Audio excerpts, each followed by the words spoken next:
Wes, selamat siang Bapak. Selamat siang Bapak, silakan. Gimana kabarnya? Alhamdulillah. Susah sekali nih minta jadwal waktu. Gimana sekarang?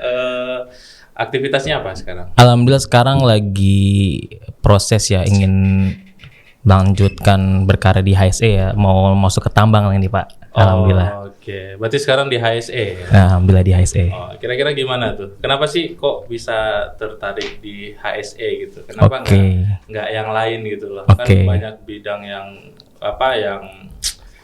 yang sangat diminati seperti HR lah ya, kemudian purchasing atau yang lainnya. Kenapa? Gimana ceritanya sih kok bisa ke HSE? Gitu ya? Jadi pertama saya dari background keluarga ya. Dari keluarga, ayah saya engineer kan, dan beliau berkarir di bidang HSE. Background pendidikannya awalnya engineering juga. Kebetulan saya mechanical engineering, double degree program PNJ di Depok dan di Malaysia MSU. Oh, berarti Bang Bintang tadinya teknik mesin. Teknik mesin dan di PNJ, kemudian lanjut double degree setahun di Malaysia. Di MSU, Management and Science University. Berarti gelarnya tuh 2 ya? Double, alhamdulillah. Oke. Terus sekarang HSE ini passion atau peluang kira-kira? Saya lihat ini pertama kita melihat dari segi peluang ya, karena di semua perusahaan wajib menerapkan K3. Mau itu di gedung, mau itu di tambang, di migas semuanya, atau bahkan di manufaktur sekalipun ya. Jadi peluang karirnya lebih sangat luas gitu buat kita berkarir. Dan kedua, dari acknowledgement saya kan dari engineering ya gitu. Dan kedua, saya pun juga mahir dalam mentoring, gimana saya bisa mengkombinasi gitu. Bagaimana saya bisa me-educate people, bagaimana saya bisa memberikan arahan kepada people, dan saya paham tentang bagaimana sih kegiatan-kegiatan engineering yang ada di sebuah perusahaan, baik di pabrik maupun di lapangan, dan itu saya bisa kombinasikan gitu. Seperti itu Pak. Oke. Ya kalau bicara HSE ya, pasti kita banyak langsung touch dengan pekerja gitu ya. Tentu gimana tipsnya nih sebagai, ini Bang Bintang Gen Z ya? Iya benar. Gen Z ya? Masih muda banget. Terkenal menyendiri, ya, tertutup gitu kan, bisa ya. jadi. Terus juga Gen Z itu kadang nggak mau keramaian lah atau ini seperti itu. Nah Bang Bintang nih sebagai Gen Z, ya ini dalam tanda kutip nih, untuk bisa menjadi HSE itu tipsnya apa kira-kira? Tips yang pertama ya, karena dunia HSE itu nggak bisa buat orang introvert, sorry to say ya, karena bagi HSE itu tidak hanya serta-merta kita hanya berhubungan dengan orang produksi, kita berhubungan dengan semua divisi gitu, baik yang di office maupun yang di luar office gitu. Dan memang hal pertama yang harus saya tekankan adalah bagaimana communication skill, dan bagaimana caranya kita bisa berkolaborasi, dan bagaimana cara kita bisa hidup dengan orang lain seperti itu. Dan di saat kita bisa pintar nih komunikasi, pasti orang-orang yang di sekitar kita pun mau nurut sama kita gitu. Seperti jikalau ada nih orang di kerjaan di lapangan gitu, ada orang yang tidak memakai APD, itu kan sangat fatal lah. Jangan dianggap bahwa HSE itu hanya sebagai petrol lah, atau bisa dibilang polisinya perusahaan lah gitu untuk menegakkan K3. Tapi bagaimana caranya kita bisa membuat sebuah budaya K3 dalam perusahaan gitu. Bagaimana ya kita juga memberikan contoh yang baik, seperti kita menggunakan APD lengkap, lalu kita juga mengingatkan tapi tidak menegur dengan keras gitu. Kita hanya mengingatkan, Pak, kalau Bapak tidak gunakan APD ya Bapak pasti akan kena resikonya, seperti mungkin terjatuh, terjepit, dan jikalau Bapak terjepit maka perusahaan harus menanggung biaya dan Bapak tidak bisa maksimal dalam bekerja. Nah kita kasih pemahaman itulah supaya kadang ternyata bener ya kata Mas Bintang gitu. Jadi jangan itu lupa pakai helm pakai dan kita nggak ngasih tahu juga benefitnya pakai helm itu apa, seperti itu. Jadi apa yang saya lakukan pun di HSE pun nggak hanya menyuruh, tapi saya mengeducate, seperti itu Pak pendekatannya ke keluargaan. Lead by example gitu. Yes, benar. Seperti itu ya. Nah, ini menarik nih. Tadi ada bicara terkait karir nih. Yes. Tadi kan sudah pendidikan, sudah backgroundnya mechanical engineer. Yes, benar. Ya. Nah, kalau bicara karir nih, Bang Bintang itu habis tamat kuliah, itu ngapain aja? Gitu. Terus saya lihat kayaknya sekarang jadi role modelnya Gen Z. Alhamdulillah. Ya, LinkedIn berapa apa? 21.000 followers. 21.000 connection. Alhamdulillah. Lebih banyak daripada saya. Nah, terus juga kadang setiap postingannya itu banyak sekali tuh reach-nya itu gede Yes, banget I see, gitu ya. I see. Yeah. Ini gimana ceritanya tuh bisa jadi role model terus jadi apa ya kayak semacam motivasi lah buat anak-anak. Mungkin dimulai dari karir dulu. Oke, jadi apa sih yang dilakukan gitu. Awalnya saya bisa berkembang ini saat saya mendapat kesempatan beasiswa di program Kamus Merdeka, yaitu program studi independen. Dan di program Kamus Merdeka itu saya dapat kesempatan untuk menjadi karir coaching. Nah, dan trainer saat itu. Dan alhamdulillah dari situ mulai terbentuklah jiwa communication, jiwa leadership, jiwa PD lah. Saat itu memang saya belum terbentuk menjadi bintang saat ini. Masih menjadi bintang yang biasa aja gitu. Di saat saya mendapatkan kesempatan, namanya juga kita diberikan kesempatan, kita dikasih lapangan buat kita ngomong di depan orang, ya saya manfaatkan gitu. Di awal pun juga masih geter Mas. Saya tuh benar-benar belum pede gitu dengan ngobrol, masih gregetan, masih grogi gitu. Dan itu menjadi salah satu faktor buat motivasi saya agar saya bisa ngomong depan orang tuh nggak grogi. Kita harus percaya diri dan kita harus yakin dengan apa yang kita omongkan bisa bermanfaat. Dimulai dari situ lalu saya lulus alhamdulillah dengan predikat cum laude juga alhamdulillah.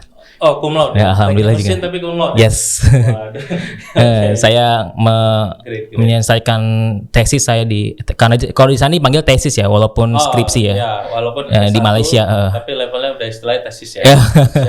Panggilannya seperti itu. Menyelesaikan di sana, lalu saya balik ke Indonesia. Jujur saya pernah gagal untuk melamar di perusahaan oil and gas sebanyak hampir 6 kali. Oke, oil and gas. Salah satu oil and gas besar swasta di dunia ya, karena itu dipanggilnya Big Blue saat itu. Orang mungkin kalian pada tahu Big Blue itu apa. Dan itu tidak membuat saya jatuh gitu dan tidak membuat saya patah semangat untuk bisa berkarir ya. Berkarir, lalu saya awalnya bekerja melamar pekerjaan sama seperti teman-teman semua, pasti nyebar CV lah kemanapun. Dan saat itu saya belum kepikiran buat pengen jadi HSE sebenarnya, cuma terkendala pertama sertifikasi yang belum memadai dan kedua pengalaman yang belum diberikan kesempatan oleh perusahaan, sehingga saya berpikir untuk kerja dulu dimanapun, lalu saya bisa ambil modal nih, saya bisa memodalkan duit itu atau bisa memodalkan duit untuk sertifikasi. Nah itu dia, jadi saya tidak memanfaatkan duit berlebih buat berfoya-foya, tapi saya mencoba untuk belajar lebih giat lagi atau belajar ambil sertifikasi yang saya belum tentu mampu saat kuliah, seperti itu Pak. Oke, menarik. Jadi setelah tamat kuliah itu ada coba melamar dulu. Tapi banyak gagalnya sebenarnya. Jadi saya nggak langsung tiba-tiba wah gitu. Jadi banyak sekali pahitnya di awal sebenarnya. Tapi tadi menarik loh. Ada uang ngambil sertifikat. Itu apa motivasinya? Biasanya kan kalau orang ada duit kan me time dulu ya. Atau self reward lah bahasanya. Ini kenapa bisa ada duit tapi malah ngabisin lagi gitu untuk ngambil sertifikat kompetensi ya, itu gimana sih? Karena gini, di saat saya mendapatkan duit yang lebih, saya coba nanya ke ayah saya, karena ayah saya kan my first role ya di bidang K3. Saya pengen berkarir di bidang K3 nih. Lalu ayah saya cuma memberikan pesan, ya kamu be yourself atau kamu raih sendiri dengan keringat kamu sendiri gitu. Dari omongan itu saya jadi termotivate gitu. Jadi kalau saya pengen jadi Anda, ya saya raih sendiri. Ya kalau saya kan pernah di pondok, saya tak pernah belajar inal fata mayakunu hanaza falaisa fata mayakuna kanabi. Artinya seseorang laki-laki itu yang bilang bahwa ini adalah saya, bukan ini adalah bapak saya. Kalau cara filosofi Arab ya. Jadi kita menjadi diri sendiri. Ayah boleh jadi role model, tapi dia bukan berarti yang harus membopong gitu ya. Membopong mungkin pernah, tapi tidak sampai membopong sampai atas gitu. Jadi hanya step awal, lalu saya dapat relasi, dari situ saya juga berusaha sendiri. Jadi seenggaknya kita pun merasa bahwa apa yang kita laksanakan, apa yang kita usahakan itu benar-benar usaha yang sangat besar dan bisa meraihnya sangat bahagia kalau kita mendapatkannya seperti itu Pak. Oke. Berarti menginvestkan duit ya. Iya benar. Dapat sertifikat. Udah berapa banyak sertifikat sekarang? Alhamdulillah dari BNSP ada 2, Oke. dari Migas, ketiga umum dan ambil Kemenaker, ambil kayak ketiga umum Kemenaker juga, Oke. seperti itu. 4 lah ya. Atau 5 lah ya sertifikat. Yes, 3 lah, 3 over 3. 3 ya. 3. Oke. Ini Bang Bintang. Menarik nih ya. Saya ingin tanya nih. Ada ini enggak kerjaan lain? Karena tadi kan kita bicara HSE aja nih. Ada pekerjaan lain atau sampingan yang dijalani sekarang sehingga kalau saya lihat nih Gen Z ini terlalu ya semangat interest. Kalau Bang Bintang udah posting reach-nya saya lihat waduh luar biasa gitu. Kebetulan saya punya 5 ini Pak, 5 pekerjaan Pak. 5 pekerjaan di luar dari HSE tadi. HSE termasuk, berarti ada 4. ada 4 ya, 4 apa lebih. aja tuh? Saya menjadi guru sekolah SMK. Ini mungkin jarang orang tahu ya. Jadi saya juga ngajar bahasa Inggris dan ngajar PAI di sekolah musik. PAI Pendidikan Agama Islam. Agama Islam. Iya, karena saya bukan dari pondok. Oke. Iya. Ya. Kedua saya mentoring CV karena memang saya banyak belajar bagaimana cara membuat CV.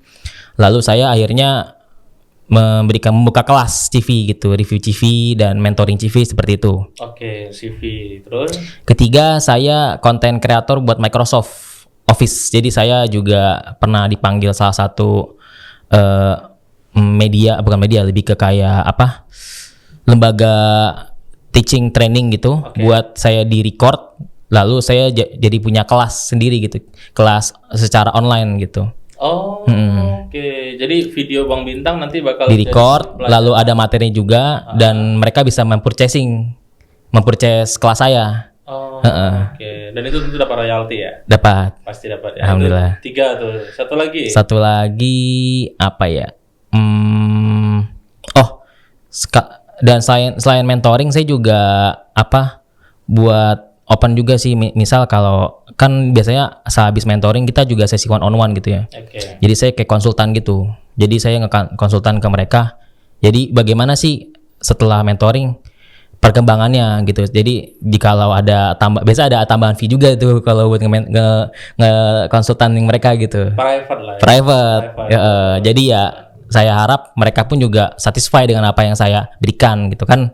Bagaimanapun mereka memberinya sekian ya kita harus menjadi orang yang memberikan servis yang juga baik, bagaimana hingga mereka puas gitu. Jadi ya saya nggak hanya cuma CV ini template, saya nggak gitu Pak. Jadi misal saya juga punya template CV nih, ya udah saya teaching dari A sampai Z dan mereka belum tentu paham kan. Betul. Ya saya coba dia buat bikin mandiri dulu, lalu saya review lagi. Lalu setelah saya review lagi saya coba pancing dengan kasih lowongan-lowongan yang sesuai dengan dia. Nah saat itu udah melamar gua ada panggilan. Terus katanya masih gagal. Oke, kita lihat apa kekurangannya. Ternyata dia wawancaranya kurang.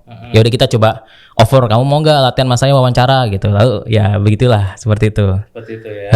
Berarti ada kontribusi tersendiri. Kontribusi sendiri. Jadi nggak cuma kitanya win-win solution atau nggak cuma kitanya yang untung. Tapi saya pengen dia itu juga satisfy, seperti itu yang saya harapkan. Itu Bang Bintang ada review CV tadi.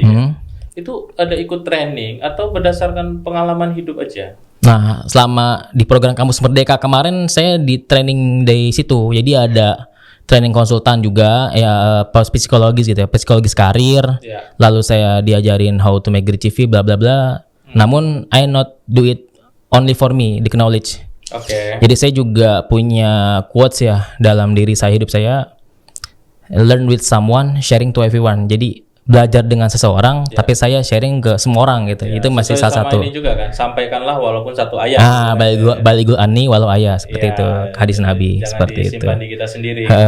Jadi ya saya nggak mau lah gitu menyimpan. Walaupun memang ada royalti yang harus yang ada fee, tapi at least itu pun masih lebih murah dibandingkan harga kopi kalian, guys.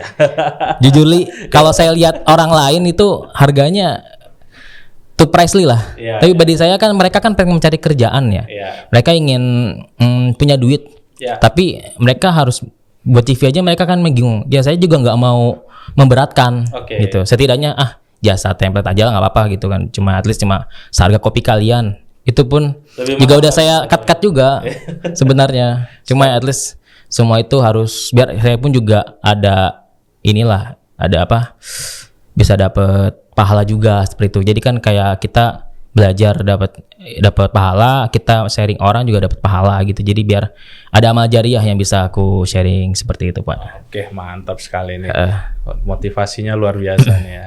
Berarti itu ya yang buat Bang Bintang itu sekarang lagi di hits-hitsnya sama Gen Z gitu. Alhamdulillah. Ya. Dan reach postingannya tuh bentar lagi nerima endorse kali ya. Ada sih, pernah ada. Ada juga.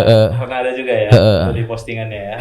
Postingan gitu. Siap. Oke, ini balik ke HSE. Yes. Bang Bintang kan pernah jadi seorang HSE di sebuah perusahaan ya.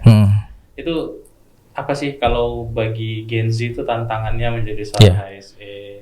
Terus HSE itu ngapain aja gitu loh. Takutnya kan HSE itu cuman D3 ya, datang duduk di ya, jadi orang banyak yang nggak tahu nih gitu. Kalau teman-teman mungkin yang baru tamat kuliah ya, kira-kira menjadi seorang HSE di perusahaan itu kita mulai dari apa? Dan kemudian kita tuh ngapain aja sih dari daily, weekly, monthly-nya itu seperti apa? Jadi saya bercerita based on my experience ya, karena saya awal karir HSE itu dari langsung mining ya. Langsung mining. Di konsultan saya langsung pergi ke daerah ujung barat Indonesia, daerah Melabu, Aceh. Lalu di itu proyeknya adalah eksploitasi tambang, di bagaimana kita ada project drilling gitu. Project drilling tambang minyak atau tambang coal. Batu bara. Yang dimana di situ ada project untuk geotek, hidrologi dan hidrogeologi. Jadi semuanya itu untuk menganalisa kadar tanah. Itu apakah ada coalnya, apakah ada berapa persentasenya, dan juga kadar dan juga sungai-sungai di daerah sana. Karena kan kewajiban sebuah perusahaan mining untuk memprovide data-data itu untuk biasanya mengekspan. Kalau mereka pengen memperluas lagi harus ada data-data itu. Nah, dan itu really benar-benar pengalaman pertama dan langsung diterjemuskan ke perusahaan eksplorasi, dan di mana benar-benar sangat jauh. Lalu bagaimana agak remote area kemarin. Remote area di daerah hauling di Halu Tambang gitu. Jadi gimana benar-benar langsung harus belajar full, tapi kita langsung kerja gitu. Nggak ada hari buat belajar dulu sehari, 2 minggu nggak ada. Jadi langsung to the point ke lapangan ya, terjun ke lapangan. Jadi learning by doing. Bagaimana awalnya saya pun juga nggak dikasih kesempatan buat berkenalan sama orang driller kan. Ya awalnya mereka kayak not pay attention to me gitu, kayak ini mah HSE, ini mah apalagi anak baru gitu kan, kelihatan mukanya masih baby face banget. Culun ya. Tapi akhirnya saya bisa buktikan, Pak, bagaimana saya bisa melakukan pendekatan yang apa yang saya bilang kemarin, seperti tentang bagaimana mengingatkan orang APD ya dengan pendekatan secara psikologis. Jadi nggak cuma hanya just order and say don't do this, but they say don't and give the reason gitu, why gitu. Jadi saat itu alhamdulillah minim orang yang nggak pakai helm. Jadi alhamdulillah semua pada pakai APD semua lengkap. Dan di sana pun saya juga ngasih challenge, Pak, itu dia. Seperti ada award buat orang yang senantiasa menjaga keselamatan di tiap regunya. Dan itu kan bikin challenge ya. Jadi anak-anak, orang-orang tim regu driller jadi semangat nih buat bekerja dan menerapkan K3. Lalu kedua, selama safety toolbox atau ya toolbox sendiri, saya nggak cuma hanya mengingatkan doang, saya juga ada seperti games, saya pun juga ada senam juga biar kebugaran, seperti itu. Ada program senam juga. Iya, jadi ya nggak bosan mereka saat toolbox meeting. Jadi kayak cuma ya mereka pada toolbox doang apaan. Jadi saya juga ada challenge ya gitu. Ayo coba. Saya ada kuis gitu, jadi siapa yang bisa maju dan dapat hadiah, dapat bingkisan dari saya. Jadi mereka semangat kan, seperti itu. Jadi mereka anggap ya saya itu bukan cuma HSE yang cuma mantau, tapi saya juga dan saya juga mengeduket mereka, dan saya juga bagaimana caranya membuat budaya K3 dilaksanakan walaupun dengan keadaan yang sangat minim sekali gitu. Karena remote area juga. Remote area, dan memang di situ banyak hewan yang hewan melata gitu ya, banyak serangga-serangga yang jujurnya aku juga harus belajar juga tentang environment. Jadi aku harus belajar tentang K3 hauling, saya juga harus banyak belajar tentang K3 di ini sungai, karena kan kemarin juga ada perhitungan debit air. Oh iya. Tukang, wah itu saya juga harus, ini harus kayak gimana aman, kayak gimana pakai kapal gitu kan. Biological hazardnya banyak. Jadi bener-bener alhamdulillah secara kurang lebih 2 bulan tuh saya bener-bener belajar secara terperinci gitu di sana, dan alhamdulillah itu bisa menjadi modal saya untuk bisa berkarir di HSL lebih baik, dan habis saya keterima kerja di perusahaan tambang yang lebih baik lagi. Di tambang yang lebih baik. Berarti saat itu tuh berapa lama sih total kontraknya? Kemarin karena project base jadi sekitar 2 bulan setengah ya. Dan itu nggak mikir lagi lah ya, misalnya ini kan cuma 2 bulan, aku berangkat ke sana, posisi remote, bahaya. Apa nggak ada mikir alasan atau karena ini ada peluang ya masuk aja dulu. Nah itu dia. Itu gimana tuh cara berpikir ya? Jadi awalnya saya berpikir seperti ini orang langsung nge-hire saya karena mungkin lihat dari outstanding chief LinkedIn saya.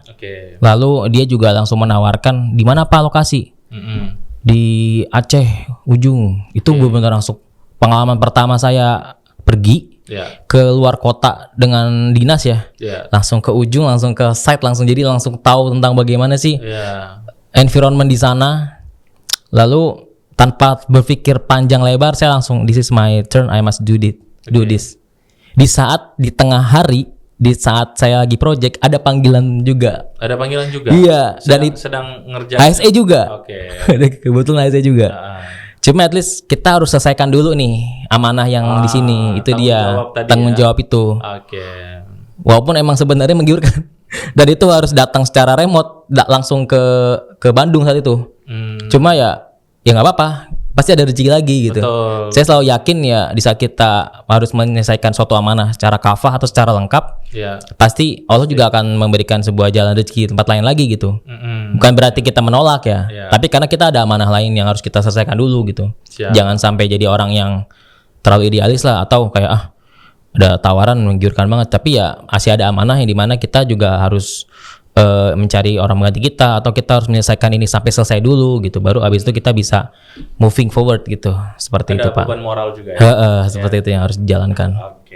Nah terakhir nih Bang Bintang, banyak sekali teman-teman yang fresh graduate ya, itu mereka agak kesulitan dalam melamar pekerjaan untuk menjadi HSE gitu kan ya. Ada nggak tips dari Bang Bintang nih, kan sama-sama Gen Z ya?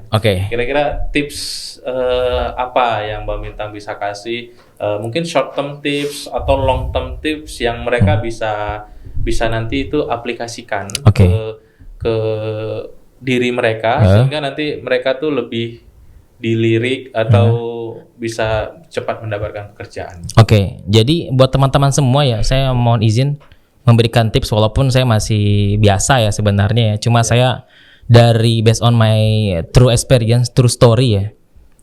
Untuk memulai sebuah karir nggak bisa dimulai dari setelah lulus. Jadi sejak kalian kuliah, bahkan saya ketemu Pak Jeffy saat saya semester 2 kuliah.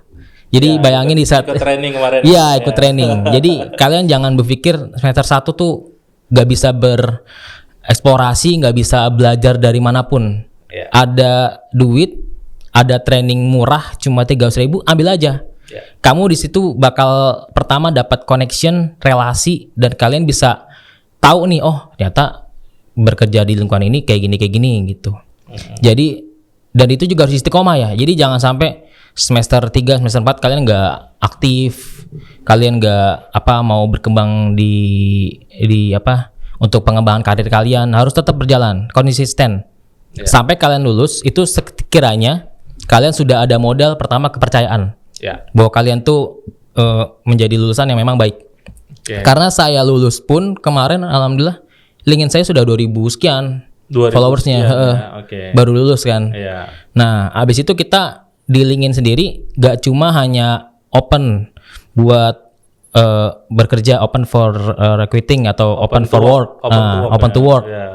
Kita juga buktiin dengan memposting sebuah knowledge yang kita pahami. Misal, saya pernah belajar di sini, saya tahu bahwa ini ilmu tentang ini, dan bagaimana penerapannya di sini, dan bagaimana sih caranya kita agar senantiasa mengimplementasikan ini dalam suatu pekerjaan seperti itu secara konsisten. Jadi intinya semua konsisten, Pak. Ya. Gak semua pekerjaan itu instan. Jadi saya mulai mendapat trust dari HR tuh nggak hanya setahun 2 tahun, 5 tahun ada. Nah dari situlah alhamdulillah ada HR yang memang nge-reach up saya. Jadi saya alhamdulillah yang pekerjaan yang saya dapatkan sekarang ini benar-benar real HR yang nge-reach up saya. I don't look for the company but the company look for me. Nah itu dia the next stepnya. Jadi jangan sampai ya boleh lah you look for the company. Tapi kalau kalian sudah next step the company look for you, this the great golden, kayak the golden eranya kalian itu. Jadi kalian nggak akan menganggap bahwa kerja di HSE nyarinya orang pengalaman doang atau nyarinya cuma orang yang sudah sertifikat doang gitu. Kalian jangan gengsi gitu. Maupun kalian magang dulu silahkan. Jikalau magangnya unpaid coba nggak apa-apa, kalian cari juga pengalamannya dulu gitu. Dan dari situ kalian juga pasti akan dapat exposure dari kerjanya seperti apa, dan kalian juga bisa menilai. Seperti aku kemarin di otomotif dulu sebagai PPIC supply chain, yang dimana saya shifting karir ke HSE, dan dimana bagaimana agar shifting karirnya smooth. Selama saya bekerja saya juga ambil sertifikasi di minggu yang sama. Jadi sambil saya kerja saya juga sertifikasi. Saya nggak ngerasa capek kok. Jadi kalian manfaatkan waktu kalian. Walaupun 1 minggu manfaatin buat sertifikasi atau manfaatin 7 hari itu buat kalian lebih produktif ya. Karena masa muda kalian masih banyak tenaga, masih banyak kesemangat yang besar buat belajar, itu sih modal kalian. Karena di umur kalian yang masih sangat muda itu menjadi modal utama buat kalian bisa lebih banyak berinovasi, lebih banyak menyerap ilmu. Bahkan yang di sebelah saya ini sangat nggak pernah belajar gitu ya rekan-rekan semua. Jadi saya pun juga alhamdulillah masih, bahkan saya juga pengen ngecil diri saya, pengen S2 bahkan sampai S3 karena at least education is number one gitu.